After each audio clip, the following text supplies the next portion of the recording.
પ્રેસનું board લગાવી કારમાં દારૂની હેરાફેરી કરતા 2 ખેપિયા કલસર ચેકપોસ્ટ પર ઝડપાયા. આંધ્રપ્રદેશ, દમણ અને સિલવાસમાંથી દારૂબંધી એવા ગુજરાતમાં ગેરકાયદેસર દારૂની હેરાફેરી કરવા માટે ખેપિયાઓ અવનવી તરકીબો અજમાવે છે. ત્યારે 2 ખેપિયાએ દારૂની હેરાફેરી કરવા માટે કારમાં ચોરખાના બનાવ્યા હતા અને પોલીસ ના રોકશે તેવી સમજ ધરાવતા ખેપિયાએ કારમાં પ્રેસનું પણ બોર્ડ લગાવ્યું હતું.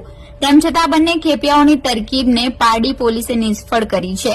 પારડી પોલીસ મથકે ફરજ બજાવતા એએસઆઈ કાનજીભાઈ વાળાને મંગળવારના રાતે 9:30 વાગ્યે મળેલી બાતમીના કલસર ચેકપોસ્ટ પર પ્રેસનું બોર્ડ લાગેલી એક Maruti eco car number GJ05RL1096 ને અટકાવી હતી અને તેની તલાશી લેતા કારમાં સીએનજી ટેન્ક અને દરવાજાના ભાગે ચોરખાના મળ્યા હતા, જેમાંથી પોલીસને વિદેશી દારૂની બોટલ નંગ 288 જેની કિંમત ₹36,000